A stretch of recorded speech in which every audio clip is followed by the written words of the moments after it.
Hey friends, so I've had some questions from listeners about the conclave that's coming up, what a conclave is and how it works and why it's so secretive. So I thought it would be a good idea to record this quick little bonus episode just to explain some details for anyone who is interested. Also, fun fact, this is an episode that for the first time is available on YouTube as a video. So if you want to, you can also watch my face saying these words as you listen to them. Aren't you lucky? Okay, in any case, enjoy this bonus episode and I will talk to you soon. Okay, bye.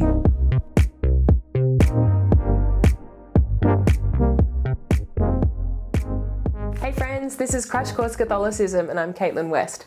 So currently, all of the cardinal, or most of the cardinals in the world, are either at the Vatican or on their way to the Vatican to begin the process of voting for a new pope in what we call a conclave.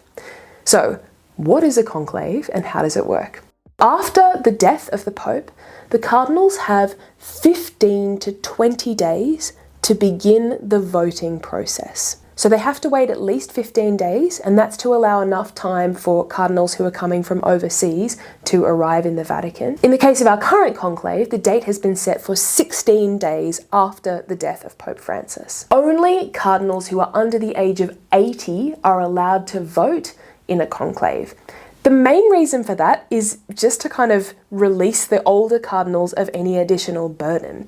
Because participating in a conclave involves flying sometimes halfway across the world and being present for sometimes many, many days of voting, and it can be a very arduous process. Having said that, the older cardinals are of course permitted to come to Rome if they would like to, and they may participate in the kind of preliminary discussions around the voting. So the first day of the conclave begins with a mass in the morning, and then in the afternoon, the cardinals all solemnly process to the Sistine Chapel where the voting will occur. Now, why does the voting occur in the Sistine Chapel? Well, I really like the way that Pope John Paul II puts it. He says, in the Sistine Chapel, everything is conducive to an awareness of the presence of God, in whose sight each person will one day be judged.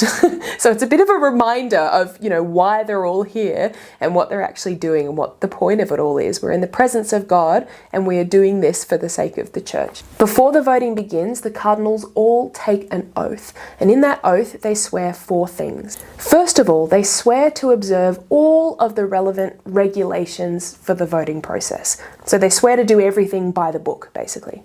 Secondly, they swear to maintain absolute secrecy in regard to the voting process. So that means they can't discuss the voting process with anyone ever for the rest of their lives unless the Pope gives them specific, explicit permission to. The third part of the oath involves the cardinals swearing that they will not allow any external kind of influences to change or influence the voting process.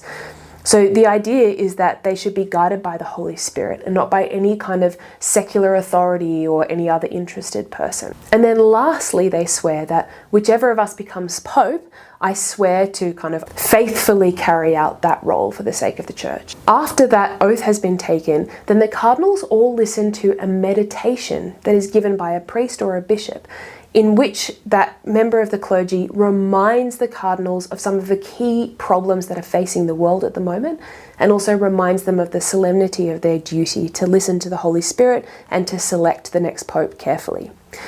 Anyone who is not a voting cardinal then leaves the Sistine Chapel, and the cardinals are locked in, and the voting process begins. Now, before the first vote takes place, one more step happens. 3 cardinals are drawn by lot to be what we call scrutineers. So it's their job to collect the votes, to read them out loud and to tally them up. And then 3 other cardinals are also drawn by lot to be what we call revisers. So it's their job to double check everything that the scrutineers have done. So once those roles have been drawn by lot, then the first ballot begins.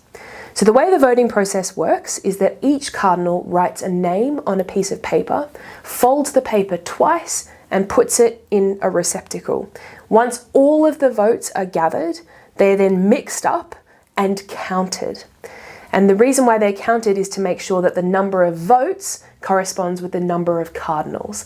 If the number of votes is not the same as the number of cardinals, then all of the ballots are burned and the whole process starts again. So once the votes have been counted, they are then read aloud. The first scrutineer takes a ballot, opens it, hands it to the second scrutineer, who hands it to the third scrutineer, and then the name is written down, and the ballot itself is pierced with a needle and placed on a string with all of the other ballots. And the reason for that is to make sure that none of them gets kind of lost or mixed up with anything else. Once all of the votes are read out loud, they're then counted. If one person has a 2/3 majority, then that person has been validly elected Pope. If there is no 2/3 majority, then all of the ballots are burned and they start again. And after each ballot, the revisers need to check everything that the scrutineers have done. Even if no Pope has been elected, they still need to double check. Now, on the first day of the conclave, only one ballot is conducted. On every other subsequent day, up to 4 ballots are conducted, 2 in the morning and 2 in the afternoon. And after each set of 2 ballots, if no Pope has been elected, then the ballots are burned in a fire that is mixed with straw so as to make the smoke black. So then black smoke comes out of the chimney at the Vatican, and that's how everyone else knows, okay, no Pope has been elected yet. If after 7 ballots or 3 days, no Pope has been elected, then the cardinals take a day off to pray and reflect and kind of discuss amongst themselves before resuming voting. And this can occur up to 4 times for 4 sets of 7 ballots. If after 4 sets of 7 ballots there is still no Pope, then in the next voting session, only the 2 names that got the highest votes in the last ballot will be voted on. But of those 2 people, they still need a 2/3 majority to be validly elected. And all of this is done to ensure that the process isn't drawn out, it doesn't take too long. Actually, fun fact, all the way back in the 13th century, there was a situation where the cardinals took so long to decide on a new pope that the papacy was vacant for 2 years and 9 months. And eventually, when a new pope was elected, he then decreed that from now on, the cardinals had 5 days to elect a pope. And if they couldn't find someone in 5 days, then they would have to live on bread and water until they could elect a pope.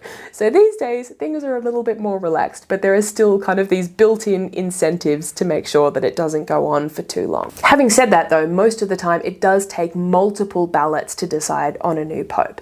So if we look at the 20th century, for instance, over the last 100 years, in every Papal conclave, it's taken at least 3 ballots to decide on a pope, and sometimes it's taken more than 10. Once a pope has been validly elected, then the dean of the cardinals will ask him on behalf of all of the cardinals, do you accept your election as pope?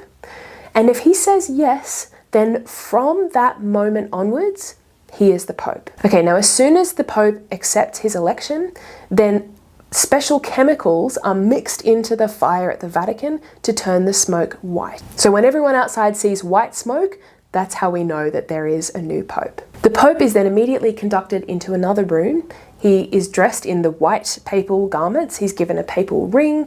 A proclamation is made and he is brought out onto the balcony of St. Peter's Square to greet the people. So that's what the voting process for a pope looks like. Now, one thing that most people know about a conclave is that it is incredibly secretive. So we've already said that the cardinals make an oath that they will not talk to anyone about the process, the voting process. And in fact, once the conclave has begun, the cardinals are not permitted to communicate with anyone at all outside of Vatican City. They can't receive messages or phone calls. They can't even watch the TV or listen to the radio or read newspapers. In fact, even the people who are working in the Vatican, so like people who are in the housekeeping staff, for instance, they also have to swear an oath of absolute secrecy on pain of excommunication. Before the voting begins, the Sistine Chapel is checked thoroughly for any kind of bugs or technological devices that could record the proceedings, and none of the cardinals is permitted to bring in anything that could record sound or video, so that includes phones or any other kind of recording device. The cardinals are even encouraged to maintain that secrecy between each other. So not only do they have to fold their ballot paper twice so that it can't be read by anyone else, they're actually explicitly encouraged to write down their vote in a way that kind of disguises their handwriting. So even like the scrutineers can't tell who voted for whom. Now, this might seem kind of intense, like why is it so secretive? Well, there is actually a good reason for it. The whole point of the conclave is to allow the Holy Spirit to guide the cardinals, to help them to see who is the best person to lead the church. Now, when we say that the Holy Spirit should be guiding the voting process, that doesn't mean that the Holy Spirit like chooses the Pope. I really like the way that Pope Benedict XVI put it when someone once asked him if the Holy Spirit chooses the Pope. This is what he said. He said, "I would say that the Spirit does not exactly take control of the affair, but rather, like a good educator, as it were, leaves us much space, much freedom, without entirely abandoning us. Thus, the Spirit's role should be understood in a much more elastic sense. Not that he dictates the candidate for whom one must vote. Probably the only assurance he offers is that the thing cannot be totally ruined." Okay, so obviously the Holy Spirit is going to be moving these cardinals, but also it kind of depends on how open the cardinals are to the Holy Spirit and how closely they are listening to him. So this is one thing that we can all do in the lead up to the conclave and during the conclave. We can all pray really hard that all of the cardinals are as open as possible to the Holy Spirit. So that's one thing we can all do. Let's all pray for the conclave and pray for our future Pope. Great. I'll talk to you later. Okay, bye.